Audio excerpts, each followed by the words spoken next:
Hi hello everyone, welcome to my channel Srishti tutorial for maths. ನಾನು ಈ ದಿನ class 8 chapter number 5 number play ಅಂತಕ್ಕಂತಹ ಪಾಠಕ್ಕೆ ಸಂಬಂಧಪಟ್ಟ ಹಾಗೆ figure it out page number 128 ಮತ್ತು 123ನಲ್ಲಿ ಬರುವಂತಹ ಫಿಗರ್ ಇಟ್ ಔಟಿನ 8 ಕ್ವಶನ್ಸನ್ನು ಈ ಒಂದು ವಿಡಿಯೋದಲ್ಲಿ ನಿಮ್ಮ ಜೊತೆ ಹಂಚ್ಕೊಳ್ತಾ ಇದ್ದೀನಿ. ಸೊ ದಯವಿಟ್ಟು ನಮ್ಮ ಚಾನಲ್ನ ಸಬ್ಸ್ಕ್ರೈಬ್ ಮಾಡಿಲ್ಲ ಅಂದರೆ ಚಾನಲ್ನ ಸಬ್ಸ್ಕ್ರೈಬ್ ಮಾಡೋದ್ರ ಜೊತೆಗೆ ಪಕ್ಕದಲ್ಲಿರುವ ಬೆಲ್ ಐಕನ್ ಕ್ಲಿಕ್ ಮಾಡೋದನ್ನು ಮರಿಬೇಡಿ ಅಂತ ಹೇಳ್ತಾ ಬನ್ನಿ ಕ್ಲಾಸ್ ಶುರು ಮಾಡೋಣ. ಫಿಗರ್ ಇಟ್ ಔಟಿನ ಮೊದಲನೇ ಕ್ವಶನ್ ಏನು ಹೇಳುತ್ತೆ? ಸೊ ಫಿಗರ್ ಇಟ್ ಔಟಿನ ಮೊದಲನೇ ಕ್ವಶನ್ ಹೇಳುತ್ತೆ, the sum of 4 consecutive numbers is 34. What are these numbers ಅಂತ ಕೊಟ್ಟಿದ್ದಾರೆ. ತುಂಬಾ ಸುಲಭವಾಗಿ ಇದಕ್ಕೆ ಆನ್ಸರ್ ಹೇಳ್ಬೋದು ನೀವು. ಸಮ್ ಆಫ್ 4 ಕಾನ್ಸಿಕ್ಯೂಟಿವ್ ನಂಬರ್ಸ್ ಅಂತ ಹೇಳಿದ್ರೆ ಅಕ್ಕಪಕ್ಕದ ಈ 4 ಸಂಖ್ಯೆಗಳು, ಒಂದ್ರ ಪಕ್ಕ ಒಂದಿರುವ 4 ಸಂಖ್ಯೆಗಳ ಮೊತ್ತ 34 ಆದರೆ ಆ ಸಂಖ್ಯೆಗಳನ್ನು ಕಂಡು ಹಿಡಿಯಿರಿ ಅಂತ ಕ್ವಶನ್ನು. ತುಂಬ ಸುಲಭವಾಗಿ ಇದಕ್ಕೆ ನೀವು ಆನ್ಸರ್ ಹೇಳ್ಬೋದು. ಹೇಗೆ ಅಂತ ನೋಡೋದಾದರೆ, ಆ 4 ಸಂಖ್ಯೆಗಳು ನಮಗೆ ಗೊತ್ತಿಲ್ಲದೆ ಇರೋದ್ರಿಂದ ಅವುಗಳನ್ನು ನಾವು ವೇರಿಯೇಬಲ್ಸನ್ನು ಬಳಕೆ ಮಾಡಿ ಬರೆಯೋದಾದರೆ ಎಕ್ಸ್ ಅಂತೇಳಿ ನೀವು ತೊಗೊಂಡ್ರೆ, let the 4 consecutive numbers are ಅಂತ ತೊಗೊಂಡು ಒಂದು ಸಂಖ್ಯೆಯನ್ನು ನೀವು ಎಕ್ಸ್ ಅಂತ ತೊಗೊಂಡ್ರೆ ಅಂದರೆ ಅದರ ಪಕ್ಕದ ಸಂಖ್ಯೆಗಳನ್ನು ಬರೀಬೇಕಾದ್ರೆ ಎಕ್ಸ್ನ ಮುಂದಿನ ಸಂಖ್ಯೆ ಅದಕ್ಕಿಂತ ಒಂದು ಜಾಸ್ತಿ ಇರುತ್ತೆ. ಅಂದರೆ ಅದರ ಅರ್ಥ x+1 ಅಂತ ಬರೀಬೇಕಾಗತ್ತೆ. ಅದ್ರ ಮುಂದಿನ ಸಂಖ್ಯೆ x+2 ಆದರೆ ಅದ್ರ ಮುಂದಿನ ಸಂಖ್ಯೆ x+3. ಅಲ್ಲಿಗೆ ಒಟ್ಟಾರೆಯಾಗಿ 4 ಕಾನ್ಸಿಕ್ಯೂಟಿವ್ ನಂಬರ್ಸ್ ಯಾವಾಗ್ತವೆ ಅಂದರೆ x+1, x+2, x+3. ಇವು 4 ಕೂಡಿದಾಗ ಮೊತ್ತ 34 ಬರುತ್ತೆ ಅಂತ ಕೊಟ್ಟಿದ್ದಾರೆ. Sum of 4 consecutive numbers is equal to 34 ಅಂತ ಕೊಟ್ಟಿದ್ದಾರೆ. ಅದರ ಅರ್ಥ ವೆರಿ ಸಿಂಪಲ್. ನೀವೇನು ಮಾಡಬೇಕಾಗತ್ತೆ ಅಂದರೆ x+1 plus x+2 plus x+3 ಮಾಡಿಬಿಟ್ರಿ ಅಂದರೆ ನಿಮಗೆ ಉತ್ತರ 34 ಬರುತ್ತೆ ಅಂತ ಹೇಳ್ತಾರೆ ಅವರು. ಅದ್ರ ಪ್ರಕಾರ ಇಲ್ಲಿ ನೀವು ಎಕ್ಸ್ನ ಬೆಲೆಯನ್ನು ಕಂಡುಹಿಡಿಬೋದು. ಹೇಗೆ ಅಂದರೆ ಬರೀ ಎಕ್ಸ್ಗಳನ್ನು ನೀವು ಏನಂತ ತೊಗೊಳ್ಬೋದು ಅಂದರೆ ಕೂಡಿದರೆ ಲೈಕ್ ಟರ್ಮ್ಸ್ ಅಂತ ನೀವು ತೊಗೊಂಡ್ರಿ ಅಂದರೆ 1, 2, 3, 4 ಎಕ್ಸ್ಗಳಿದಾವೆ. ಸೊ ನೀವು 4x ಅಂತ ಬರಿಬೋದು. ಪಕ್ಕದಲ್ಲಿ ಇರುವ ಸಂಖ್ಯೆಗಳನ್ನು ಕೂಡಿದರೆ 1 + 2 3 ಆಗುತ್ತೆ. 3ಕ್ಕೆ 3 ಕೂಡಿದರೆ 6 ಬರುತ್ತೆ. 34 ಅಂತ ತಗೊಳ್ಬೋದು. ಈಗ 6ಅನ್ನು ಈಕ್ವಲಿಂದ ಆ ಕಡೆ ಕಳಿಸಿದ್ರಿ ಅಂತ ಹೇಳಿದ್ರೆ -6 ಆಗುತ್ತೆ. ಅದರ ಅರ್ಥ ನೀವು 34ರಲ್ಲಿ 6ಅನ್ನು ಕಳೆದ್ರಿ ಅಂತ ಹೇಳಿದ್ರೆ 28 ಅಂತ ಬರಿತೀರಾ. ಈಗ ಸುಲಭವಾಗಿ 4ರಿಂದ 28ಅನ್ನು ಭಾಗಾಕಾರ ಮಾಡಿದ್ರಿ ಅಂದರೆ 4 7 28 ಅಂದರೆ ಅದರ ಅರ್ಥ ನಿಮಗೆ ಎಕ್ಸ್ನ ಬೆಲೆ ಸಿಕ್ತು 7. ಹಾಗಿದ್ಮೇಲೆ ಆ 4 ಸಂಖ್ಯೆಗಳನ್ನು ನೀವು x+1, x+2, x+3 ಅಂತ ತೊಗೊಂಡಿದ್ದೀರಿ ತಾನೆ. ಅದ್ರ ಪ್ರಕಾರ ದ ನಂಬರ್ಸ್ ಆರ್ ಏನು ಬರ್ತವೆ ಅಂದರೆ ಮೊದಲನೇ ಸಂಖ್ಯೆ 7 ಆದರೆ ಅದರ ನೆಕ್ಸ್ಟ್ ಬರೋ ಸಂಖ್ಯೆ 7ಕ್ಕೆ 1 ಸೇರಿಸಿದರೆ 8, ಅದರ ನೆಕ್ಸ್ಟ್ ಬರೋ ಸಂಖ್ಯೆ 9, ಅದರ ನೆಕ್ಸ್ಟ್ ಬರೋ ಸಂಖ್ಯೆ 10. So that the numbers are 7, 8, 9, 10 ಅಂಥೇಳಿ ಆನ್ಸರ್ನ ಹೇಳಬೇಕಾಗತ್ತೆ. ಹಾಗೆ ಇದರಲ್ಲಿ ಎರಡನೇ question, suppose P is the greatest of 5 consecutive numbers. ಮೇಲ್ಗಡೆ ಹೆಂಗೆ ಕಾನ್ಸಿಕ್ಯೂಟಿವ್ ನಂಬರ್ಸನ್ನು ತೊಗೊಂಡ್ರೋ ಅದರಲ್ಲಿ ಒಂದು ಸಂಖ್ಯೆ ಪಿ ಅಂತ ಆಗಿದ್ರೆ ಅದು ದೊಡ್ಡದು. ಗ್ರೇಟೆಸ್ಟ್ 5 ಕಾನ್ಸಿಕ್ಯೂಟಿವ್ ನಂಬರ್ಸಲ್ಲಿ 5ರಲ್ಲಿ ದೊಡ್ಡದು ಪಿ ಆಗಿದ್ರೆ describe the other 4 numbers in terms of P. ಹಾಗಿದ್ರೆ ಉಳಿದ 4 ಅಂಕಿಗಳು 4 ನಂಬರ್ಸ್ ಹೇಗಿರ್ತವೆ ಅನ್ನೋದನ್ನು ಕೇಳಿದ್ದಾರೆ. ಇದು ಕೂಡ ಸುಲಭವಾಗಿ ಬರೀಬೋದು. ಹೇಗೆ ಅಂತ ನೋಡೋದಾದರೆ, ಈಗ ಗ್ರೇಟೆಸ್ಟ್ ಕಾನ್ಸಿಕ್ಯೂಟಿವ್ ನಂಬರನ್ನು ನೀವು ಪಿ ಅಂತ ತೊಗೊಂಡ್ರೆ ಇನ್ನು ಅದಕ್ಕಿಂತ ಚಿಕ್ಕ ಸಂಖ್ಯೆಗಳು ಬರ್ತಾ ಹೋಗ್ತಾವೆ. ಸೊ ಹಾಗಿದ್ಮೇಲೆ ಅದನ್ನು ಪಿ ರೂಪದಲ್ಲಿ ಬರೆಯೋದಾದರೆ ಪಿನ ಹಿಂದಿನ ಸಂಖ್ಯೆ ಅನದರ್ ಕಾನ್ಸಿಕ್ಯೂಟಿವ್ ನಂಬರ್ಸನ್ನು ನೀವು ಬರಿಬೇಕಲ್ವಾ. ಅದ್ರ ಪ್ರಕಾರ ಪಿನ ಹಿಂದಿನ ಸಂಖ್ಯೆಯನ್ನು ನೀವು p-1 ಅಂತ ಬರೀಬೋದು. ಹಾಗಿದ್ರೆ p-1ರ ಹಿಂದಿನ ಸಂಖ್ಯೆ ಅಂದರೆ ಅದಕ್ಕಿಂತ ಒಂದು ಕಡಿಮೆ ಅಂದರೆ p-2 ಅಂತ ಬರೀಬೋದು. ಅದಕ್ಕಿಂತ ಹಿಂದಿನ ಸಂಖ್ಯೆ ಅಂತ ಹೇಳಿದ್ರೆ p-3, ಅದರ ಹಿಂದಿನ ಸಂಖ್ಯೆ p-4. 1, 2, 3, 4 ಇರೋದು 5. 5ರಲ್ಲಿ ದೊಡ್ಡ ಸಂಖ್ಯೆ p ಇದ್ದರೆ ಅದರ ಹಿಂದಿನ ಸಂಖ್ಯೆಗಳು ಯಾವ ಬರ್ತವೆ? p-1, p-2, p-3, p-4 ಅಂತೇಳಿ ನೀವು ಪಕ್ಕದಲ್ಲಿರುವ 4 ಸಂಖ್ಯೆಗಳನ್ನು ಪಿ ಫಾರ್ಮಲ್ಲಿ ಅಂದರೆ ಇನ್ ದ ಫಾರ್ಮ್ ಆಫ್ ಪಿನಲ್ಲಿ ಬರೀಬಹುದು. ನೆಕ್ಸ್ಟ್ ಥರ್ಡ್ ಕ್ವಶನ್ ಹೇಳುತ್ತೆ, ಫಾರ್ ಈಚ್ ಸ್ಟೇಟ್ಮೆಂಟ್ ಬಿಲೋ, ಕೆಳಗಡೆ ಸ್ಟೇಟ್ಮೆಂಟ್ಗಳನ್ನು ಕೊಟ್ಟಿದ್ದಾರೆ. Determine whether it is always true, sometimes true or never true. Explain your answer. Mention examples and non-examples as appropriate. Justify your claim using algebra ಅಂತ ಕೊಟ್ಟಿದ್ದಾರೆ. ಇಲ್ಲಿ ನಿಮಗೆ question clear ಆಗಿ ಅರ್ಥ ಮಾಡ್ಕೊಳ್ರಿ. ಸ್ಟೇಟ್ಮೆಂಟನ್ನು ನೋಡಿ ಆ ಸ್ಟೇಟ್ಮೆಂಟ್ ಸರಿನಾ ತಪ್ಪ ಅನ್ನೋದ್ರ ಆಧಾರದ ಮೇಲೆ ಆಲ್ವೇಸ್ ಟ್ರೂನಾ, ಸಮಟೈಮ್ಸ್ ಟ್ರೂನಾ ಅಥವಾ ನೆವರ್ ಟ್ರೂನಾ. ಸೊ ಹಾಗಿದ್ಮೇಲೆ ಅದಕ್ಕೆ ಅದ್ರ ಜೊತೆಗೆ ರೀಸನ್ ಕೂಡ ಹೇಳ್ರಿ ಅಂತ ಕೊಟ್ಟಿದ್ದಾರೆ. ಒಂದೊಂದೇ ಕ್ವಶನ್ಗಳನ್ನು ನೀವು ನೋಡ್ತಾ ಹೋದರೆ ಮೊದಲನೇ ಕ್ವಶನ್ ಬಂದ್ಬಿಟ್ಟು the sum of 2 even numbers is multiple of 3 ಅಂತಿದೆ. ಅಂದರೆ ಯಾವುದೇ ಎರಡು ಸಮ ಸಂಖ್ಯೆಗಳ ಮೊತ್ತ ಯಾವಾಗಲೂ 3ರಿಂದ ಭಾಗ ಆಗುತ್ತೆ ಅಂತ ಕೊಟ್ಟಿದ್ದಾರೆ. ಕೊಟ್ಟಂತಹ ಪ್ರಶ್ನೆಯ ಆಧಾರದ ಮೇಲೆ ಇಲ್ಲಿ ನಾವು ಏನು ಹೇಳ್ಬೋದು ಇದನ್ನು ಅಂತ ಹೇಳಿದ್ರೆ ಸಮ್ ಟೈಮ್ಸ್ ಟ್ರೂ ಅಂತ ಹೇಳ್ಬೋದು. ಯಾಕೆ ಇದಕ್ಕೆ ಸಮ್ ಟೈಮ್ಸ್ ಟ್ರೂ ಅಂತ ಕರಿತೀವಿ ಒಂದನೇದಕ್ಕೆ ಅಂತಂದರೆ ನೋಡಿ, ಇಲ್ಲಿ ಎಕ್ಸಾಂಪಲ್ ಸಮೇತ ನಾವು ಇದನ್ನು ಪ್ರೂವ್ ಮಾಡ್ಬೋದು. ಹೇಗೆ ಅಂತ ಹೇಳಿದ್ರೆ ಈವನ್ ನಂಬರ್ಸ್, ಎರಡು ಈವನ್ ನಂಬರ್ಸನ್ನು ಒಂದನ್ನು 2m ಅಂತ ತಗೊಳ್ಳೋಣ, ಇನ್ನೊಂದನ್ನು 2n ಅಂತ ತಗೊಳ್ಳೋಣ. ಯಾಕೆ ಅಂತ ಹೇಳಿದ್ರೆ ಇಲ್ಲಿ ಈವನ್ ನಂಬರ್ ಅಂತ ಗೊತ್ತಾಗುತ್ತೆ ಇಲ್ಲಿ 2 ಇದ್ರೆ. ಹಾಗಾಗಿ 2m ಮತ್ತು 2n ನಲ್ಲಿ 2 ಕಾಮನ್ ಆಗಿ ತೆಗೆದ್ರಿ ಅಂದರೆ m+n ಮಾತ್ರ ಬ್ರಾಕೆಟ್ನ ಒಳಗಡೆ ಉಳ್ಕೊಳ್ಳುತ್ತೆ. ಇಲ್ಲಿ m+n ಅನ್ನೋದು 3ರಿಂದ ಭಾಗ ಆಗೋ ಸಂಖ್ಯೆ ಆಗಿತ್ತು ಅಂತ ಅಂದರೆ ಆಗ ಅದು ಇಡೀ ಟರ್ಮು ಅಥವಾ ಇಡೀ ಮೊತ್ತ 3ರಿಂದ ಭಾಗ ಆಗುತ್ತೆ. m+n ಅನ್ನೋದು 3ರಿಂದ ಭಾಗ ಆಗಲಿಲ್ಲ ಅಂತ ಹೇಳಿದ್ರೆ ಅದು ಕಂಪ್ಲೀಟ್ ಆಗಿ ಆ ಸಂಖ್ಯೆ 3ರಿಂದ ಭಾಗ ಆಗಲ್ಲ. ಅಂದರೆ ಅದರ ಅರ್ಥ ಕೆಲವು ಬಾರಿ ಸಾಧ್ಯ ಇದೆ, ಕೆಲವು ಬಾರಿ ಸಾಧ್ಯ ಇಲ್ಲ. ನೋಡಿ, this is multiple of 3 if m+n is the multiple of 3. ಉದಾಹರಣೆಗೆ ಈಗ ಇಲ್ಲಿ ಒಂದು ಸಂಖ್ಯೆ 2, ಇನ್ನೊಂದು ಸಂಖ್ಯೆ 4 ಅಂತ ತೊಗೊಂಡ್ರೆ 2ಕ್ಕೆ 4 ಕೂಡಿದರೆ 6 ಬರುತ್ತೆ. 6 3ರಿಂದ ಭಾಗ ಆಗುತ್ತೆ, ಅಂದರೆ 3ರ ಮಲ್ಟಿಪಲ್ ಅಂತ ಹೇಳ್ಬೋದು ನಾವು. ಬಟ್ ಇಲ್ಲಿ ನೋಡಿ, ಒಂದು ಬಾರಿ 2, ಇನ್ನೊಂದು ಬಾರಿ 2 ಅಂತ ತೊಗೊಂಡ್ರೆ 2 + 2 ಮಾಡಿದರೆ 4 ಬರುತ್ತೆ.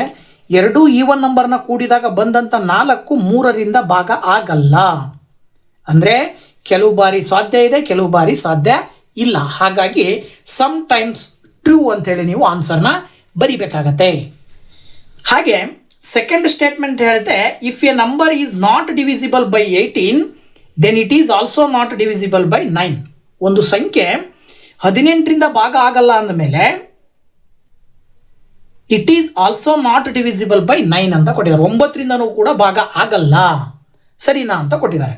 ಬಟ್ ಇದು ಕೂಡ ಸಮ್ಸ್ ಟೈಮ್ಸ್ ಟ್ರೂ ಅಂತ ಹೇಳಬೇಕಾಗತ್ತೆ ಎರಡನೇ ಕ್ವಶನ್ಗೆ. ಯಾಕೆ ಅಂತ ನೋಡೋದಾದರೆ ನೋಡಿ, ಯಾಕೆ ಅಂತ ಹೇಳಿದ್ರೆ ಈಗ ಇಲ್ಲೂ ಕೂಡ ನಾವು let the number is not divisible by 18 ಅನ್ನು ನಾವು 18k+r ಅಂತೇಳಿ ಆಲ್ಜಿಬ್ರಾಯಿಕ್ ಎಕ್ಸ್ಪ್ರೆಷನ್ ರೂಪದಲ್ಲಿ ಬರೀಬೋದು. ಯಾಕೆ ಅಂದರೆ 18k ಅಂದರೆ ಕೆ ಅಂದರೆ ಸಮ್ ನಂಬರು, ಆ ಸಂಖ್ಯೆ 18ರ ಮಲ್ಟಿಪಲ್ ಆಗಿದ್ದರೆ ಅಂದರೆ 18ರಿಂದ ಆ ಸಂಖ್ಯೆನ ಗುಣಾಕಾರ ಮಾಡಿದರೆ ಬರುವ ಪ್ರಾಡಕ್ಟು ಜೊತೆಗೆ +r ಅಂದರೆ ಎಕ್ಸ್ಟ್ರಾ ರಿಮೈಂಡರ್ ಉಳಿತದೆ ಅಂತ ಇದರ ಅರ್ಥ. 18ರಿಂದ ಕೆ ಭಾಗ ಆಗುತ್ತೆ ಅನ್ನೋದನ್ನು 18k ಅಂತ ಹೇಳ್ತೀವಿ, ಉಳಿಯುವ ರಿಮೈಂಡರನ್ನು r ಅಂತ ಕರಿತೀವಿ. ಅವರೇ ಹೇಳೋ ಪ್ರಕಾರ 18ರಿಂದ ಭಾಗ ಆಗಬಾರ್ದು ಅಂದರೆ ರಿಮೈಂಡರ್ ಏನಾದರೂ ಉಳಿಲೇಬೇಕು. ಸೊ ಉಳಿಯುವ ರಿಮೈಂಡರನ್ನು ನಾವು r ಅಂತ ತಗೊಳ್ಳೋಣ. ಇದರ ಆಧಾರದ ಮೇಲೆ ಎಕ್ಸಾಂಪಲ್ ಆಗಿ ರಿಮೈಂಡ್ರನ್ನು ನೀವು 9 ಅಂತ ನೀವು ತಗೊಂಡ್ರಿ ಅಂದರೆ ಆಗ 9 × 2k+1 ಅಂತ ಆಗುತ್ತೆ. ಇದರ ಅರ್ಥ ನೀವು ನೋಡೋದಾದರೆ ಇಲ್ಲಿ 2k+1 which is divisible by 9. ಯಾಕೆ ಅಂದರೆ ಇದು 9 ಇರೋದ್ರಿಂದ ಇದು ಯಾವುದರಿಂದ 9ರಿಂದ ಭಾಗ ಆಗುತ್ತೆ. ಇದರ ಆಧಾರದ ಮೇಲೆ ನೀವು ಒಂದೇ ಒಂದು ಎಕ್ಸಾಂಪಲನ್ನು ತಗೊಳ್ಳೋದಾದರೆ 5 ಅನ್ನೋದು ನಾಟ್ ಡಿವಿಸಿಬಲ್ ಬೈ 18, ಹಾಗೆಯೇ ನಾಟ್ ಬೈ 9. 5 ಅನ್ನೋ ಸಂಖ್ಯೆ 18ರಿಂದನೂ ಭಾಗ ಆಗಲ್ಲ, 9ರಿಂದನೂ ಭಾಗ ಆಗಲ್ಲ. ಆದರೆ 9 ಅನ್ನೋದೊಂದು ಸಂಖ್ಯೆ ಇತ್ತು ಅಂದರೆ ಅದು 18ರಿಂದನೂ ಭಾಗ ಆಗುತ್ತೆ, 18ರಿಂದ ಭಾಗ ಆಗಲ್ಲ, ಬಟ್ 9ರಿಂದ ಭಾಗ ಆಗುತ್ತೆ. ಅವ್ರು ಕೊಟ್ಟಿರೋ ಸ್ಟೇಟ್ಮೆಂಟ್ ಏನು, 18ರಿಂದ ಭಾಗ ಆಗಲ್ಲ ಒಂದು ಸಂಖ್ಯೆ ಅಂದರೆ ಅದು 9ರಿಂದನೂ ಭಾಗ ಆಗಲ್ಲ ಅಂತ ಕೊಟ್ಟಿದ್ದಾರೆ. ಇಲ್ಲಿ 5 ಅನ್ನೋದು ಅವ್ರು ಹೇಳಿರುವ ಸ್ಟೇಟ್ಮೆಂಟ್ ಪ್ರಕಾರ ಕರೆಕ್ಟ್ ಇದ್ದರೆ 9 ಅನ್ನೋದು ಅವ್ರು ಹೇಳುವ ಸ್ಟೇಟ್ಮೆಂಟ್ಗೆ ಉಲ್ಟಾ ಹೊಡಿತಾ ಇದೆ. ಅಂದರೆ 18ರಿಂದ ಭಾಗ ಆಗಲ್ಲ, ಆದರೆ 9ರಿಂದ ಭಾಗ ಆಗುತ್ತೆ. ಹಾಗಾಗಿ ಈ ಒಂದು ಸ್ಟೇಟ್ಮೆಂಟು ಸಮ್ ಟೈಮ್ಸ್ ಟ್ರೂ ಅಂತೇಳಿ ನೀವು ಆನ್ಸರ್ನ ಹೇಳಬೇಕಾಗತ್ತೆ. ಹಾಗೆಯೇ third statement, if 2 numbers are not divisible by 6 then their sum is not divisible by 6. ಇದು ಕೂಡ ಅಷ್ಟೇ, ಎರಡು ಸಂಖ್ಯೆಗಳು 6ರಿಂದ ಭಾಗ ಆಗಲ್ಲ ಅಂದಮೇಲೆ ಆ ಎರಡು ಸಂಖ್ಯೆಗಳ ಮೊತ್ತನೂ ಕೂಡ 6ರಿಂದ ಭಾಗ ಆಗಲ್ಲ ಅಂತ ಹೇಳುತ್ತೆ. ನೀವು ಸಮ್ ಟೈಮ್ಸ್ ಟ್ರೂ ಅಂತೇಳಿ ಹೇಳಬೇಕಾಗತ್ತೆ ಈ ಒಂದು ಸ್ಟೇಟ್ಮೆಂಟನ್ನು. ಯಾಕೆ ಅಂತ ನೋಡೋದಾದರೆ ಈಗ ಸಪೋಸ್ ಎರಡು ಸಂಖ್ಯೆಗಳನ್ನು ನೀವು ತೊಗೊಂಡ್ರಿ ಅಂದರೆ ಆ ಎರಡೂ ಸಂಖ್ಯೆಗಳು 6ರಿಂದ ಭಾಗ ಆಗಬಾರ್ದು ಅಂದಮೇಲೆ 6k1 + r1 ಅಂತ ತೊಗೊಳ್ಬೇಕು. ಯಾಕೆ ಅಂದರೆ ರಿಮೈಂಡ್ರ್ ಉಳಿತದೆ ಅಂತ, 1 2 3 ಎಷ್ಟೋ ರಿಮೈಂಡ್ರ್ ಉಳಿತದೆ. ಅಂದರೆ 6ರಿಂದ ಭಾಗಾಕಾರ ಮಾಡಿದ ಮೇಲೂ ಕೂಡ ಒಂದು ರಿಮೈಂಡರ್ ಉಳಿತದೆ ಅಂದರೆ ಅದನ್ನು 6k1 + r1 ಅಂತ ಒಂದು ಸಂಖ್ಯೆ ತೊಗೊಳ್ಬೋದು. ಇನ್ನೊಂದು ಸಂಖ್ಯೆಯನ್ನು 6k2 + r2 ಅಂತ ತೊಗೊಳ್ಬೋದು. ಇವುಗಳನ್ನು ಕೂಡಿದಾಗ 6k1 plus k2 plus r1 plus r2 ಅಂತ ತಗೊಳ್ಬೋದು. ಯಾಕೆಂದರೆ 6 ಎರಡರಲ್ಲೂ ಕಾಮನ್ ಇದೆ, k1 ಪ್ಲಸ್ k2 ಕಾಮನ್ ಇದೆ, r1 ಪ್ಲಸ್ r2 ಈ ರೀತಿ ನೀವು ಬರ್ಕೊಂಡ್ರಿ ಅಂತ ಹೇಳಿದ್ರೆ ಇದರಲ್ಲಿ ನೋಡಿದಾಗ ಸಮ್ ಬಿಕಮ್ಸ್ ಡಿವಿಸಿಬಲ್ ಬೈ 6. ಯಾಕೆ ಅಂದರೆ ಇಲ್ಲಿ 6 ಕಾಮನ್ ಇದೆ, ಇವಿಷ್ಟನ್ನು ಕೂಡಿದ್ರಿ ಅಂದರೆ ರಿಮೈಂಡ್ರ್ ಎಕ್ಸ್ಟ್ರಾ ರಿಮೈಂಡರ್ ಉಳಿಯಲ್ಲ. ನೋಡಿ ಇಲ್ಲಿ if the remainders add up to 6 or 12, ಇಲ್ಲೇನಾದ್ರು ರಿಮೈಂಡ್ರು r1 ಪ್ಲಸ್ r2 ಮಾಡಿದಾಗ 6 ಬಂತು ಅಥವಾ 12 ಬಂತು ಅಥವಾ 6 ಅಥವಾ 12ನ ನೆಕ್ಸ್ಟ್ ನಂಬರ್ ಬಂತು, 6ರಿಂದ ಭಾಗ ಆಗೋ ಸಂಖ್ಯೆ ಬಂತು ಅಂದರೆ ಇದು ಭಾಗ ಆಗತ್ತೆ. ಬರಲಿಲ್ಲ ಅಂದರೆ ಭಾಗ ಆಗಲ್ಲ. ಅಂದರೆ ಅದರ ಅರ್ಥ ಏನು ಅಂದರೆ ಸಮ್ ಟೈಮ್ಸ್ ಟ್ರೂ ಅಂದರೆ ಕೆಲವು ಬಾರಿ ಆಗತ್ತೆ, ಕೆಲವು ಬಾರಿ ಆಗಲ್ಲ. ಈ ಸ್ಟೇಟ್ಮೆಂಟು ಕೆಲವು ಬಾರಿ ತಪ್ಪು ಅಂತ ಹೇಳಬೇಕಾಗತ್ತೆ. ಉದಾಹರಣೆಗೆ ಈಗ 2 ಮತ್ತು 3 ಅನ್ನೋ ಎರಡು ಸಂಖ್ಯೆ ಇದಾವೆ. 2, 3 ಕೂಡಿಬಿಟ್ರೆ 5 ಬರುತ್ತೆ. 5 ಅನ್ನೋದು 6ರಿಂದ ಭಾಗ ಆಗಲ್ಲ. ಓಕೆ, ಅಂದರೆ ಇಲ್ಲಿ 2 and 3 ನಾಟ್ ಡಿವಿಸಿಬಲ್ ಬೈ 6. 2 ಭಾಗ ಆಗಲ್ಲ, 3 6ರಿಂದ ಭಾಗ ಆಗಲ್ಲ. ಅವೆರಡನ್ನೂ ಕೂಡಿದಾಗ ಬಂದಂಥ 5 ಕೂಡ 6ರಿಂದ ಭಾಗ ಆಗಲ್ಲ. ಅದಕ್ಕೆ ಇನ್ನೊಂದು ಎಕ್ಸಾಂಪಲ್ ನೀವು ತೊಗೊಂಡ್ರೆ ಒಂದು ಸಂಖ್ಯೆ 2, ಒಂದು ಸಂಖ್ಯೆ 4 ತೊಗೊಂಡ್ರೆ 2 ಮತ್ತು 4 6ರಿಂದ ಭಾಗ ಆಗಲ್ಲ. ಆದರೆ ಅವೆರಡನ್ನ ಕೂಡಿದಾಗ ಏನು ಬರುತ್ತೆ? 6 ಬರುತ್ತೆ. 6 ಈಸ್ ಡಿವಿಸಿಬಲ್ ಬೈ 6. 6 ಅನ್ನೋದು 6ರಿಂದ ಭಾಗ ಆಗತ್ತೆ. ಹಾಗಾಗಿ ನೀವು ಇಲ್ಲಿ ಹೇಳಬೇಕಾಗತ್ತೆ ಏನಂಥೇಳಿ, ಈ ಸ್ಟೇಟ್ಮೆಂಟು ಸಮ್ ಟೈಮ್ಸ್ ಟ್ರೂ ಅಂಥೇಳಿ ನೀವು ಸ್ಟೇಟ್ಮೆಂಟನ್ನು ಹೇಳಬೇಕಾಗತ್ತೆ. ಹಾಗೆ 4ನೇ ಸ್ಟೇಟ್ಮೆಂಟ್ ಹೇಳುತ್ತೆ ಏನಪ್ಪ ಅಂದರೆ the sum of a multiple of 6 and a multiple of 9 is multiple of 3. ನೋಡಿ, ಯಾವುದೇ ಒಂದು ಸಂಖ್ಯೆ 6ರಿಂದ ಭಾಗ ಆಗುವಂಥ ಅಥವಾ 6ರ ಮಲ್ಟಿಪಲ್ಲಿನ ಮತ್ತು 9ರ ಮಲ್ಟಿಪಲ್ಲಿನ ಸಂಖ್ಯೆಗಳನ್ನು ಕೂಡಿದಾಗ ಆ ಸಂಖ್ಯೆ 3ರ ಮಲ್ಟಿಪಲ್ ಆಗಿರುತ್ತೆ. ದಿಸ್ ಈಸ್ ಆಲ್ವೇಸ್ ಟ್ರೂ ಅಂತ ಹೇಳ್ತೀರಾ. ಯಾಕೆ ಇದನ್ನು ಟ್ರೂ, ಆಲ್ವೇಸ್ ಟ್ರೂ ಅಂತ ಹೇಳ್ತೀರಾ ಅಂತ ನೋಡೋದಾದರೆ, ಈಗ ಆ ಎರಡು ಸಂಖ್ಯೆಗಳನ್ನು ಲೆಟ್ ದ ನಂಬರ್ಸನ್ನು ನಾವು ಒಂದು 6ರಿಂದ ಭಾಗ ಆಗಬೇಕು ಅಂದರೆ 6ರ ಮಲ್ಟಿಪಲ್ ಅಂದರೆ 6a ಅಂತ ತಗೊಳ್ಳೋಣ. 9ರ ಮಲ್ಟಿಪಲನ್ನು ನಾವು 9b ಅಂತ ತಗೊಳ್ಳೋಣ. ಇವೆರಡನ್ನು ಕೂಡಿದ್ದೀವಿ ಅಂದರೆ 6a ಪ್ಲಸ್ 9b ಅಂತ ತಗೊಳ್ತೀರಿ. ಇವೆರಡರಲ್ಲೂ ಕೂಡ 3 ಅನ್ನೋ ನಂಬರ್ ಇದೆ. 6ಅನ್ನು ನೀವು 3 2 6 ಅಂತ ಬರೀಬೋದು. ಹಾಗಾಗಿ 3 ಇಲ್ಲಿ ಬರೆದ್ರೆ ಬ್ರಾಕೆಟ್ ಒಳಗಡೆ 2 ಉಳಿತದೆ. 9ಅನ್ನು 3 3 9 ಅಂತ ಬರಿಬೋದು. ಸೊ ಬ್ರಾಕೆಟ್ ಹೊರಗಡೆ 3 ಇರೋದ್ರಿಂದ ಇಲ್ಲಿ ಬ್ರಾಕೆಟ್ನ ಒಳಗಡೆ 3 ಅಂತ ಬರೀತೀರಾ. ಇದೇನು ಸೂಚಿಸುತ್ತೆ ಅಂದರೆ 3 × 2a ಪ್ಲಸ್ 3b ಅಂದರೆ ಬ್ರಾಕೆಟ್ನ ಹೊರಗಿಡುವ 3 ಇದೆಯಲ್ಲ, ಇದು ಏನು ತೋರಿಸುತ್ತೆ ಅಂದರೆ ಈ ಒಂದು ನಂಬರಿನ ಕಾಮನ್ ಫ್ಯಾಕ್ಟರು 3 ಇದೆ. ಅಂದರೆ ಈ 3 ಅನ್ನೋದು ಈ ಸಂಖ್ಯೆಯನ್ನು ಸಂಪೂರ್ಣವಾಗಿ ಭಾಗಿಸುತ್ತೆ ಅಂತ ಅರ್ಥ. ಅಂದರೆ 6ರ ಮಲ್ಟಿಪಲ್ ಮತ್ತು 9ರ ಮಲ್ಟಿಪಲನ್ನು ಕೂಡಿ ಆ ಒಂದು ಕೂಡಿ ಬಂದಂಥ ಮೊತ್ತವನ್ನು 3ರಿಂದ ಭಾಗಿಸಬಹುದು ಅನ್ನೋ ಸ್ಟೇಟ್ಮೆಂಟ್ ಕೊಡುತ್ತಿದ್ದು. ಅಂದರೆ 3 can be factored out completely. The result is always multiple of 3. So example ನೋಡೋದಾದರೆ 6 ಮತ್ತು 9 ತೊಗೊಂಡ್ರಿ ಅಂದರೆ 15 ಬರುತ್ತೆ. ಅಂದರೆ ಇಲ್ಲಿಗೆ 6 ಅನ್ನೋದು 6ರ ಮಲ್ಟಿಪಲ್ಲು, 9 ಅನ್ನೋದು 9ರ ಮಲ್ಟಿಪಲ್ಲು, ಎರಡನ್ನ ಕೂಡಿದ್ರೆ 15 ಬರುತ್ತೆ. 15 ಕೂಡ 3ರ ಮಲ್ಟಿಪಲ್ ಆಗಿರುತ್ತೆ. ಈ ಥರ ನೀವು ಯಾವುದೇ ಸಂಖ್ಯೆ ಎರಡು ಸಂಖ್ಯೆಯನ್ನು ತಗೊಂಡು ಆ ಎರಡೂ ಸಂಖ್ಯೆಗಳು 6ರಿಂದ ಭಾಗ ಆಗೋ ಸಂಖ್ಯೆ ಮತ್ತು 9ರಿಂದ ಭಾಗ ಆಗೋ ಸಂಖ್ಯೆ ತಗೊಂಡು ಕೂಡಿದ್ರಿ ಅಂದರೆ ಆ ಕೂಡಿದಾಗ ಬಂದಂಥ ಮೊತ್ತನೂ ಕೂಡ 3ರಿಂದ ಭಾಗ ಆಗುತ್ತೆ. ಸೊ ದಟ್ 4ನೇ ಸ್ಟೇಟ್ಮೆಂಟು ಆಲ್ವೇಸ್ ಟ್ರೂ ಅಂತೇಳಿ ನೀವು ಆನ್ಸರ್ನ ಹೇಳಬೇಕಾಗತ್ತೆ. ಇನ್ನೊಂದು ಸ್ಟೇಟ್ಮೆಂಟ್ ಇದೆ, 5ನೇದು, the sum of a multiple of 6 and a multiple of 3 is a multiple of 9. ಉಲ್ಟಾ, ಈಗ 6ರ ಮಲ್ಟಿಪಲ್ಲು ಮತ್ತು 3ರ ಮಲ್ಟಿಪಲ್ಲನ್ನು ಕೂಡಿದರೆ 9ರಿಂದ ಭಾಗ ಆಗುತ್ತೆ ಅಂತ ಹೇಳ್ತಾರೆ ಅವರು. ಅಂದರೆ 6ರಿಂದ ಭಾಗ ಆಗೋ ಒಂದು ಸಂಖ್ಯೆ ತೊಗೊಳ್ಬೇಕು, 3ರಿಂದ ಭಾಗ ಆಗೋ ಸಂಖ್ಯೆ ತೊಗೊಳ್ಬೇಕು, ಎರಡೂ ಸಂಖ್ಯೆಯನ್ನು ಕೂಡಬೇಕು. ಕೂಡಿದಾಗ ಬಂದಂಥ ಸಂಖ್ಯೆ ಏನಾಗಿರ್ಬೇಕಂದ್ರೆ 9ರಿಂದ ಭಾಗ ಆಗುತ್ತೆ ಅಂತ ಅವ್ರ ಸ್ಟೇಟ್ಮೆಂಟ್ ಹೇಳುತ್ತೆ.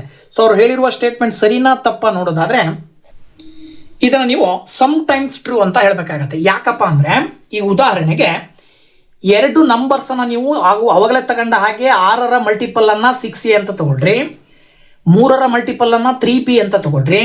6a ಪ್ಲಸ್ 3bನಲ್ಲಿ 3 ಕಾಮನ್ ಬಂದ್ಬಿಡುತ್ತೆ, ಒಳಗಡೆ 2a ಪ್ಲಸ್ b ಉಳಿತದೆ. ಇದರ ಅರ್ಥ ಏನಪ್ಪ ಅಂದರೆ ಇಲ್ಲಿ 3 × 2a ಪ್ಲಸ್ b ಬರ್ತಾ ಇದೆ ಅಂದರೆ ಈ ಸಂಖ್ಯೆ 3ರಿಂದ ಭಾಗ ಆಗುತ್ತೆ. ಬಟ್ 9ರಿಂದ ಭಾಗ ಆಗಬೇಕು ಅಂದರೆ ಬ್ರಾಕೆಟ್ ಒಳಗಡೆ ಏನಿದೆಯಲ್ಲ ಸಂಖ್ಯೆ 2a ಪ್ಲಸ್ b ಅನ್ನೋದು 3ರಿಂದ ಮಲ್ಟಿಪಲ್ ಆಗೋ ಸಂಖ್ಯೆ ಆಗಿದ್ರೆ ಮಾತ್ರ ಇಡೀ ಸಂಖ್ಯೆ 9ರಿಂದ ಮಲ್ಟಿಪಲ್ ಆಗುತ್ತೆ. ನೋಡಿ, this is a multiple of 9 only if 2a plus b is a multiple of 3. So that ನೀವು ಇದಕ್ಕೆ ಎಕ್ಸಾಂಪಲನ್ನು ನೋಡೋದಾದರೆ 6ಕ್ಕೆ 3 ಕೂಡಿದರೆ 9 ಬರುತ್ತೆ. 9 ಅನ್ನೋದು 9ರ ಮಲ್ಟಿಪಲ್ ಆಗಿರುತ್ತೆ. ಹಾಗೆ 6ಕ್ಕೆ 6 ಕೂಡಿದರೆ 12 ಬರುತ್ತೆ. 6 3ರ ಮಲ್ಟಿಪಲ್ಲು, 6 ಕೂಡ ಇದು 6 6ರ ಮಲ್ಟಿಪಲ್ ಆದರೆ ಇನ್ನೊಂದು 6ನ ನೀವು 3ರ ಮಲ್ಟಿಪಲ್ ಅಂತ ತೊಗೊಂಡ್ರೆ 6ಕ್ಕೆ 6 ಕೂಡಿದರೆ 12 ಬರುತ್ತಲ್ಲ. ಈ 12 9ರಿಂದ ಭಾಗ ಆಗಲ್ಲ. ಅಂದರೆ ಅವ್ರು ಕೊಟ್ಟಂಥ ಸ್ಟೇಟ್ಮೆಂಟ್ ಕೆಲವು ಬಾರಿ ಸರಿ ಆಗುತ್ತೆ, ಕೆಲವು ಬಾರಿ ತಪ್ಪಾಗುತ್ತೆ. ಹಾಗಾಗಿ ಸಮ್ ಟೈಮ್ಸ್ ಟ್ರೂ ಅಂಥೇಳಿ ನೀವು 5ನೇ ಸ್ಟೇಟ್ಮೆಂಟಿಗೆ ಆನ್ಸರ್ನ ಹೇಳಬೇಕಾಗತ್ತೆ. ಇದಾದ ನಂತರದಲ್ಲಿ 4th ಕ್ವಶನ್ ಹೇಳುತ್ತೆ. ಏನಪ್ಪ 4th ಕ್ವಶನ್ ಅಂದರೆ, find a few numbers that leave a remainder of 2 when divided by 3 and a remainder of 2 when divided by 4. Write an algebraic expression to describe all such numbers. ನೋಡಿ question clear ಆಗಿ ಏನಿದೆ, ಕೆಲವು ಸಂಖ್ಯೆಗಳನ್ನು ನೀವು ಕಂಡುಹಿಡಿರಿ. ಆ ಸಂಖ್ಯೆಗಳು ಏನಾಗಿರಬೇಕು ಅಂದರೆ 3ರಿಂದ ಭಾಗಾಕಾರ ಮಾಡಿದಾಗ 2 ರಿಮೈಂಡರ್ ಉಳಿಬೇಕು. ಅದೇ ಸಂಖ್ಯೆಗಳನ್ನು 4ರಿಂದ ಭಾಗಾಕಾರ ಮಾಡಿದಾಗಲೂ ಕೂಡ 2 ರಿಮೈಂಡರ್ ಉಳಿಬೇಕು. ಅಂತಹ ಸಂಖ್ಯೆಗಳನ್ನು ಬರೀರಿ ಅಂತ ಕೊಟ್ಟಿದ್ದಾರೆ. ಸೊ ಅಂತಹ ಸಂಖ್ಯೆಗಳನ್ನು ಬರಿತಾ ಹೋಗೋದಾದರೆ ಈಗ 3ರಿಂದನೂ ಭಾಗ ಆಗಬೇಕು, 4ರಿಂದನೂ ಭಾಗ ಆಗಬೇಕು ಅಂದರೆ ಒಂದೇ ದಾರಿ ಇರೋದು. ಏನಪ್ಪ ಅಂದರೆ ಅದು 3 ಮತ್ತು 4ರ LCM ಅನ್ನು ತಗೊಳ್ಬೇಕು. ಸೊ 3 ಮತ್ತು 4ರ LCM ಅನ್ನು ನೀವು ತಗೊಳ್ಳೋದಾದರೆ 3 ಮತ್ತು 4ರ LCM ಬೇಕು ಅಂದರೆ ಅವಾಗ ಅದನ್ನು 3 ಮತ್ತು 4ನ್ನು ಗುಣಾಕಾರ ಮಾಡ್ತೀರಾ. ಉತ್ತರ ಏನು ಬರುತ್ತೆ? 12 ಬರುತ್ತಲ್ಲ. 12ಅನ್ನು ದ LCM ಆಫ್ 3 ಆ್ಯಂಡ್ 4 ಅಂತ ಕರಿತೀವಿ. ಇದರ ಅರ್ಥ ಏನಪ್ಪ ಅಂದರೆ, ನೀವು ಒಂದು ಎಕ್ಸ್ಪ್ರೆಷನನ್ನು, ಅಲ್ಜಿಬ್ರೈಕ್ ಎಕ್ಸ್ಪ್ರೆಷನನ್ನು ನೀವು ಬರ್ಕೊಂಡು ಅದರಲ್ಲಿ 12 ಇರಲೇಬೇಕು. ಆ ರೀತಿಯಲ್ಲಿ ನೀವು ಬರೆಯೋದಾದರೆ ಏನಂತ ಬರಿಬೋದು? ಅದನ್ನು 12n + 2 ಅಂತ ಬರೀಬೇಕಾಗತ್ತೆ. ಯಾಕೆ 2 ಬರದೆ ಅಂದರೆ, 2 ಅಂದರೆ ಏನಪ್ಪ ಅಂದರೆ ಅವ್ರು ಹೇಳ್ತಾರೆ ಆ ಸಂಖ್ಯೆ 3ರಿಂದ ಭಾಗ ಆಗಿ ಜೊತೆಗೆ ರಿಮೈಂಡ್ರ್ 2 ಉಳಿಬೇಕು ಅಂತ. ಜೊತೆಗೆ ಅದೇ ಸಂಖ್ಯೆ 4ರಿಂದ ಭಾಗ ಆಗಿ ರಿಮೈಂಡ್ರ್ 2 ಉಳಿಬೇಕು ಅಂದರೆ ರಿಮೈಂಡ್ರ್ ಜಾಗದಲ್ಲಿ 2 ಅಂತ ತಗೊಳ್ಬೇಕು. ಅಂದರೆ ಅಲ್ಲಿಗೆ ಎಕ್ಸ್ಪ್ರೆಷನ್ ಬಂದ್ಬಿಟ್ಟು ಏನಂತ ಬರುತ್ತೆ? 12n + 2 ಅಂತ ಬರ್ತದೆ. ಎನ್ ಇರೋ ಜಾಗದಲ್ಲಿ ನೀವು ಯಾವುದೇ ಒಂದು ಹೋಲ್ ನಂಬರನ್ನು ಹಾಕ್ಬೋದು. ಈಗ ಉದಾಹರಣೆಗೆ ಎನ್ ಇರುವ ಜಾಗದಲ್ಲಿ 0 ಹಾಕಿದ್ರಿ ಅಂದರೆ 12 × 0 + 2 ಆಗುತ್ತೆ. ಅದರ ಅರ್ಥ ನಿಮಗೆ 2 ಮಾತ್ರ ಉಳ್ಕೊಳ್ಳುತ್ತೆ. ಓಕೆ. ಹಾಗೆಯೇ ಇನ್ನೊಂದು ಸಂಖ್ಯೆಯನ್ನು ತಗೊಳ್ಳೋದಾದರೆ 12 × 1 ಅಂತ ತಗೊಂಡ್ರೆ +2 ಮಾಡಿದ್ರಿ ಅಂದರೆ 12 1s 12 + 2 14 ಬಂದ್ಬಿಡುತ್ತೆ. ಈ 14 ಅನ್ನೋದು 3ರಿಂದ ಭಾಗ ಆಗೋದ್ರ ಮೂಲಕ 2 ರಿಮೈಂಡರ್ ಉಳಿತದೆ. ಹಾಗೆಯೇ 4ರಿಂದ ಡಿವೈಡ್ ಆಗಿ ಮತ್ತೆ 2 ರಿಮೈಂಡರ್ ಉಳಿತದೆ. ಅದೇ ರೀತಿ ಇನ್ನೊಂದು ಎಕ್ಸಾಂಪಲನ್ನು ತಗೊಳ್ಳೋದಾದರೆ 12 × 2 + 2 ಮಾಡಿದ್ರೆ 12 2s 24. 24ಗೆ 2 ಸೇರಿಸಿದರೆ 26 ಕೂಡ 3ರಿಂದ ಭಾಗ ಆಗಿ 2 ರಿಮೈಂಡರ್ ಉಳಿತದೆ. 4ರಿಂದ ಭಾಗ ಆಗಿ ಕೂಡ 2 ರಿಮೈಂಡ್ರು ಉಳಿತದೆ. ಅಂದರೆ ಈ ಥರ ನೀವು ಎಷ್ಟು ಸಂಖ್ಯೆನಾದರೂ ಬರೀಬಹುದು. ನಾನು 3 ಸಂಖ್ಯೆ ಬರೆದಿದ್ದೀನಿ. ನೀವು ಇನ್ನೂ ಸಂಖ್ಯೆಗಳನ್ನು ಬರೀಲಿಕ್ಕೆ ಸಾಧ್ಯ ಇದೆ. ಬರಿಬೇಕು ಅಂದರೆ ಆ ಎಕ್ಸ್ಪ್ರೆಷನ್ ಏನಾಗಿರಬೇಕು ಅಂದರೆ 12n + 2 ರೂಪದಲ್ಲಿ ಬರ್ಕೊಂಡು ಹೋಗಬೇಕಾಗತ್ತೆ. ಈಗ ನೆಕ್ಸ್ಟ್ ಕ್ವಶನ್ ಕೊಟ್ಟಿದ್ದಾರೆ, 5ನೇ ಕ್ವಶನ್ನು. ಇದು ಒಂದು ರೀತಿಯ ರಿಡಲ್ಸ್ ರೂಪದಲ್ಲಿದೆ, ಒಗಟಿನ ರೂಪದಲ್ಲಿದೆ. ಏನು question? I hold some pebbles, not too many. When I group them in 3s, 1 stays with me. Try pairing them up, it simply would not do. A stubborn odd pebble remains in my view. Group them by 5, yet one's still around. But grouping by 7, perfection is found. More than 100 would be far too bold. Can you tell me the number of pebbles I hold ಅಂತ ಕೊಟ್ಟಿದ್ದಾರೆ. ಅಂದರೆ ಇಲ್ಲಿ I hold some pebbles ಅಂತೇಳಿ ಇದೊಂದು ಮಡಿಕೆ ಅಂತ ತಿಳ್ಕೊಂಡ್ರೆ, ಮಡಿಕೆಯ ಒಳಗಡೆ ಕೆಲವು ಪೆಬಲ್ಸ್ಗಳಿದ್ದಾವೆ. ಎಷ್ಟು ಅಂತ ಕೊಟ್ಟಿಲ್ಲ ಅವರು ನಿಮಗಿಲ್ಲಿ ಒಂದು ಕ್ಲೂ ಏನು ಕೊಟ್ಟಿದ್ದಾರೆ ಅಂದರೆ ಇದ್ರ ಒಳಗಡೆ ಮ್ಯಾಕ್ಸಿಮಮ್ ಅಂದರೆ 100ಗಿಂತ ಕಡಿಮೆ ಇದ್ದಾವೆ ಅಂತ ಅರ್ಥ. ಅಂದರೆ 100ಕ್ಕಿಂತ ಕಡಿಮೆ ಪೆಬಲ್ಸ್ ಇದರಲ್ಲಿದ್ದಾವೆ. ಆಮೇಲೆ ಅಲ್ಲಿರುವ ಪೆಬಲ್ಸ್ಗಳನ್ನು 3 ಭಾಗ ಮಾಡಿದ್ರಿ ಅಂದರೆ 3 ಪೆಬಲ್ಸ್ಗಳನ್ನು ಗುಂಪು ಮಾಡ್ತಾ ಹೋದ್ರಿ ಅಂದರೆ ಏನಂತೆ, 1 stays with me, ಇನ್ನು ಒಂದು ಎಕ್ಸ್ಟ್ರಾ ಉಳ್ಕೊಳ್ಳುತ್ತೆ. 3 ಪೆಬಲ್ಸ್ಗಳನ್ನು ಗ್ರೂಪ್ ಮಾಡ್ತಾ ಹೋದಾಗ ಕೊನೆಗೆ ಒಂದು ಪೆಬಲ್ ಎಕ್ಸ್ಟ್ರಾ ಉಳ್ಕೊಳ್ಳುತ್ತೆ. ಜೊತೆಗೆ ಅದೇ ಪೆಬಲ್ಸ್ಗಳನ್ನು 5 ಸಂಖ್ಯೆಗಳ ಗುಂಪು ಮಾಡ್ತಾ ಹೋದಾಗ 5 ಪೆಬಲ್ಸ್ಗಳನ್ನು ಗುಂಪು ಮಾಡಿದಾಗ ಕೊನೆಗೆ ಎಷ್ಟು ಉಳಿತದಂತೆ? 1 ಸ್ಟಿಲ್ ಅರೌಂಡ್ ಅಂತ ಕೊಟ್ಟಿದ್ದಾರೆ. ಅವಾಗಲೂ ಕೂಡ ಎಕ್ಸ್ಟ್ರಾ ಒಂದು ಉಳ್ಕೊಳ್ಳುತ್ತೆ. ಮೂರು ಗುಂಪು ಮಾಡಿದ್ರೂ ಒಂದು ಎಕ್ಸ್ಟ್ರಾ ಉಳ್ಕೊಳ್ಳುತ್ತೆ, 5 ಗುಂಪು ಮಾಡಿದ್ರೂ ಒಂದು ಎಕ್ಸ್ಟ್ರಾ ಉಳ್ಕೊಳ್ಳುತ್ತೆ. ಹಾಗಿದ ಮೇಲೆ ನನ್ನ ಹತ್ತಿರ ಇರುವ ಪೆಬಲ್ಸ್ಗಳ ಸಂಖ್ಯೆ ಎಷ್ಟು ಅಂತ ಹೇಳಿ ಒಗಟಿನ ರೂಪದಲ್ಲಿ ಕೊಟ್ಟಿದ್ದಾರೆ. ಇದಕ್ಕೆ ನೀವು ಆನ್ಸರ್ನ ಹೇಳಬೇಕು ಅಂದರೆ ನೋಡಿ, ಇಲ್ಲಿ ಅವರೇ ಹೇಳಿರುವ ಹಾಗೆ grouped by 3 and 5 it leaves a remainder of 1 ಅಲ್ವಾ. 3 ಗುಂಪು ಮಾಡಿದಾಗಲೂ ಕೊನೆಗೆ 1 ಉಳಿತದೆ, 5 ಗುಂಪು ಮಾಡಿದಾಗಲೂ ಕೊನೆಗೆ 1 ಉಳಿತದೆ. ಅಂದರೆ ಇದರ ಅರ್ಥ ನಾವೇನು ಮಾಡಬೇಕೀಗ, 3 ಮತ್ತು 5ಕ್ಕೆ LCM ತಗೊಳ್ಬೇಕು. ಸೊ 3 ಮತ್ತು 5ಕ್ಕೆ LCM ತಗೊಂಡ್ರೆ ಇಲ್ಲಿ ನೀವು 3 into 5 ಅಂತ ಬರೀಬೇಕಾಗತ್ತೆ. ದಟ್ ಈಸ್ ಈಕ್ವಲ್ ಟು ಏನು ಬರುತ್ತೆ, 15 ಬರುತ್ತೆ. ಇದರ ಅರ್ಥ ನೀವು ಅಲ್ಲಿ ಎಷ್ಟು ಸಂಖ್ಯೆಗಳು ಇರಬಹುದಪ್ಪ ಅನ್ನೋದ್ರ ಆಧಾರದ ಮೇಲೆ ಒಂದು ಎಕ್ಸ್ಪ್ರೆಷನನ್ನು ನೀವೇ ಬರೆದ್ರಿ ಅಂದರೆ ಎಷ್ಟಿರ್ಬೋದು ಅಂದರೆ 15 into k ಇರುತ್ತೆ. ಅಂದರೆ 15ರ ಮಲ್ಟಿಪಲ್ ಎಷ್ಟೋ ಒಂದು ಸಂಖ್ಯೆ ಬರುತ್ತೆ, ಜೊತೆಗೆ ಎಕ್ಸ್ಟ್ರಾ ಒಂದು ರಿಮೈಂಡರ್ ಉಳಿಯುತ್ತದೆ. ಆ ರೀತಿ ನೀವು ತೊಗೊಂಡ್ರೆ ಈಗ ಕೆ ಇರೋ ಜಾಗದಲ್ಲಿ ನೀವು ನಂಬರ್ ಹಾಕ್ಕೊಂಡು ಬರಿತಾ ಹೋದ್ರಿ ಅಂದರೆ ಪಾಸಿಬಲ್ ನಂಬರ್ಸ್ ಅಂಡರ್ 100 ಅಂದರೆ ಕೆಗೆ 0 ಹಾಕ್ರಿ ಬರಲ್ಲ, ಸಾಧ್ಯ ಇಲ್ಲ. ಸೊ ಕೆಗೆ 1 ಹಾಕಿದ್ರಿ ಅಂತ ಹೇಳಿದ್ರೆ ಏನು ಬರುತ್ತೆ, 15 ಅಂದರೆ 15 ಪ್ಲಸ್ 1 16 ಬರುತ್ತೆ. ಹಾಗೆ ಕೆ ಇರುವ ಜಾಗದಲ್ಲಿ 2 ಹಾಕಿದ್ರಿ ಅಂದರೆ 15 2s 30 ಪ್ಲಸ್ 1 31 ಬರುತ್ತೆ. ಹಾಗೆ ಕೆನ ಜಾಗದಲ್ಲಿ 3 ಹಾಕಿದ್ರಿ ಅಂತ ಹೇಳಿದ್ರೆ ಆಗ 15 3s 45 ಪ್ಲಸ್ 1 46 ಬರುತ್ತೆ. ನೆಕ್ಸ್ಟು ಕೆ ಇರುವ ಜಾಗದಲ್ಲಿ ಸಪೋಸ್ ನೀವು 4 ಹಾಕಿದ್ರಿ ಅಂದರೆ 15 4s ಎಷ್ಟು ಬರುತ್ತೆ, 60 ಪ್ಲಸ್ 1 61 ಬರುತ್ತೆ. ಅದ್ರ ನೆಕ್ಸ್ಟು ಕೆನ ಜಾಗದಲ್ಲಿ ನೀವೇನಾದರೂ 5 ಹಾಕಿದ್ರಿ ಅಂದರೆ 15 5s 75 ಬರುತ್ತೆ. ಸೊ 75 ಪ್ಲಸ್ 1 ಮಾಡಿದ್ರೆ 76 ಬರುತ್ತೆ. ಇನ್ನು ಕೆ ಜಾಗದಲ್ಲಿ ಸಪೋಸ್ ನೀವೇನಾದರೂ 6 ಹಾಕಿದ್ರಿ ಅಂದರೆ 15 6s 90 ಪ್ಲಸ್ 1 91 ಬರುತ್ತೆ. ಈಗ ನೀವು ಕೆನ ಜಾಗದಲ್ಲಿ ಏನಾದರೂ 7 ಹಾಕಕ್ಕೆ ಹೋದ್ರಿ ಅಂದರೆ ಅದು 100ಕ್ಕಿಂತ ಮೇಲೆ ಹೋಗುತ್ತೆ. ಅವ್ರು ಇನ್ನೊಂದು ಕಂಡೀಷನ್ ಕೊಟ್ಟಿದ್ದಾರೆ, ನಿಮಗೆ ಗೊತ್ತಿರಲಿ ಏನು ಕೊಟ್ಟಿದ್ದಾರೆ, ನನ್ನಲ್ಲಿರುವ ಸಂಖ್ಯೆ 100ಗಿಂತ ಕಡಿಮೆ. ಸೊ 100ಗಿಂತ ಕಡಿಮೆ ಅಂದರೆ ಲಾಸ್ಟ್ 91, ಅದ್ರ ಮುಂದೆ ಬರಲ್ಲ. ಈಗ ನಿಮ್ಮ ಕಂಡೀಷನ್ ಏನಪ್ಪ ಅಂದರೆ ಪಾಸಿಬಲ್ ನಂಬರ್ಸು ಅದ್ರ ಒಳಗಡೆ ಇರುವ ಪೆಬಲ್ಸ್ಗಳ ಸಂಖ್ಯೆ ಇಷ್ಟು ಇರ್ಬೋದು, ಇದಕ್ಕಿಂತ ಮತ್ತು ಬೇರೆ ಯಾವ ಇರ್ಲಿಕ್ಕೆ ಸಾಧ್ಯ ಇಲ್ಲ. 16 ಇರಬೇಕು, 31 ಇರಬೇಕು, 46 ಇರಬೇಕು, 61 ಇರಬೇಕು, 76 ಅಥವಾ 91. ಹಂಗಾರೆ ಇವುಗಳಲ್ಲಿ ಯಾವುದಿರುತ್ತೆ, ಅದಕ್ಕೆ ಇನ್ನೊಂದು ಕಂಡೀಷನ್ ಕೊಟ್ಟಿದ್ದಾರೆ ತಾನೆ ಅವ್ರು, ಏನು ಅದು 7ರಿಂದ ಕಂಪ್ಲೀಟಾಗಿ ಭಾಗ ಆಗಬೇಕು. ಅಂದರೆ ಆ ಪೆಬಲ್ಸ್ಗಳನ್ನು 7 ಗುಂಪು ಮಾಡ್ತಾ ಹೋದ್ರಿ ಅಂದರೆ ಯಾವುದೇ ಪೆಬಲ್ಸ್ ಉಳಿಬಾರ್ದು, ಅಂದರೆ ಕಂಪ್ಲೀಟ್ಲಿ ಡಿವೈಡ್ ಆಗಬೇಕು. ಸೊ ಈಗ ನೀವು ಇಲ್ಲಿರುವ ಸಂಖ್ಯೆಗಳನ್ನು 7ರಿಂದ ಭಾಗ ಆಗೋ ಸಂಖ್ಯೆ ಯಾವುದು ಅಂತ ನೋಡ್ತಾ ಬಂದ್ರಿ ಅಂದರೆ 91 7ರಿಂದ ಭಾಗ ಆಗತ್ತೆ. ಸೊ ದಟ್ ಇದಕ್ಕೆ ಆನ್ಸರು ಏನಂತ ಬರೀಬೇಕು, ನೀವು 91 ಅಂತೇಳಿ ಬರೀಬೇಕಾಗತ್ತೆ. ಏನಂತ ಬರೀಬೇಕಾಗತ್ತೆ ಆನ್ಸರು 91. ಓಕೆನಾ. ಸೊ ಅದರ ಅರ್ಥ ಆ ಮಡಿಕೆಯ ಒಳಗಡೆ ಇರುವ ಪೆಬಲ್ಸ್ಗಳ ಸಂಖ್ಯೆ ಒಟ್ಟು 91 ಅಂತೇಳಿ ನೀವು ಸುಲಭವಾಗಿ 5ನೇ ಪ್ರಶ್ನೆಗೆ ಉತ್ತರವನ್ನು ಹೇಳಬಹುದು. ಓಕೆ, ಈಗ 6th ಕ್ವಶನ್ ಹೇಳುತ್ತೆ ನೋಡಿ, Tathagat has written several numbers that leave a remainder of 2 when divided by 6. He claims if you add any 3 such numbers, the sum will always be multiple of 6. Is Tathagat's claim true ಅಂತ ಕೊಟ್ಟಿದ್ದಾರೆ. Question ಸುಲಭ. ಟಥಾಗಾಟ್ ಏನು ಹೇಳ್ತಾರೆ ಅಂದರೆ ಅವರು ಕೆಲವು ನಂಬರ್ಸನ್ನು ಬರೆದಿದ್ದಾರೆ.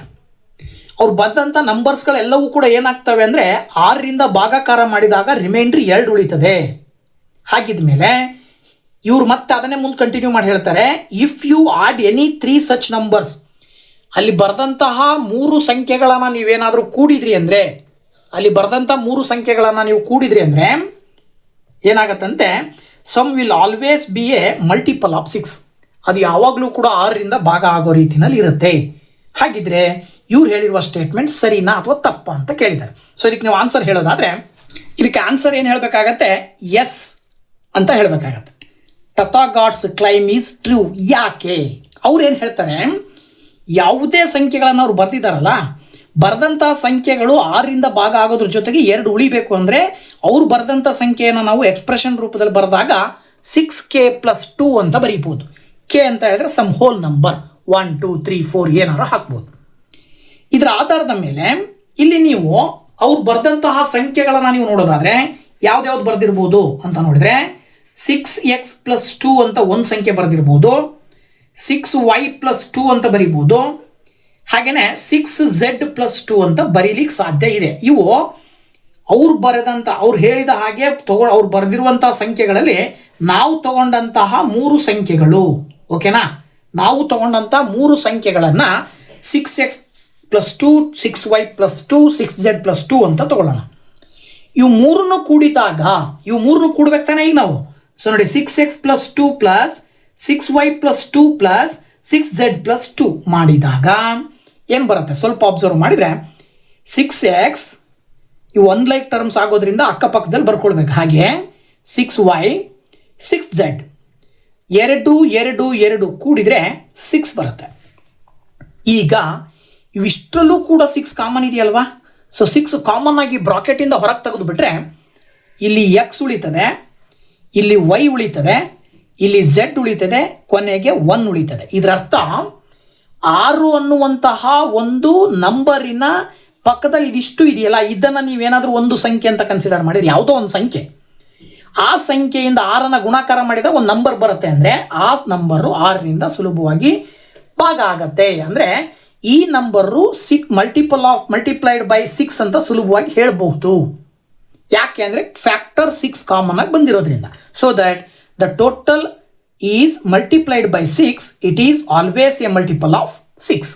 So ಏನು ತಥಾಘಾಟ್ ಅಂತಕ್ಕಂಥವ್ರು ಏನು ಹೇಳಿದಾರೆ ಅವ್ರ ಸ್ಟೇಟ್ಮೆಂಟು, ಆ ಸ್ಟೇಟ್ಮೆಂಟು ಸರಿ ಇದೆ ಅಂತೇಳಿ ನೀವು ಉತ್ತರವನ್ನು ಹೇಳಬೇಕಾಗತ್ತೆ. ಹಾಗೆ 7th ಕ್ವಶನ್ ಬಂದುಬಿಟ್ಟು ನೋಡೋದಾದರೆ, when divided by 7 the number 661 leaves a remainder of 3 and 4779 leaves a remainder of 5. Without calculating, can you say what remainders the following expressions will leave when divided by 7? Show the solution both algebraically and visually ಅಂತ ಕೊಟ್ಟಿದ್ದಾರೆ. ಈಗ ಯಾವುದೇ ಒಂದು ಸಂಖ್ಯೆ, ಉದಾಹರಣೆಗೆ 661ಅನ್ನು 7ರಿಂದ ಭಾಗಿಸಿದ್ರೆ reminder 3 ಉಳಿತದೆ. ಹಾಗೆ 4779ಅನ್ನು 5ರಿಂದ 7ರಿಂದ ಭಾಗಾಕಾರ ಮಾಡಿದರೆ ರಿಮೈಂಡರ್ 5 ಉಳಿತದೆ.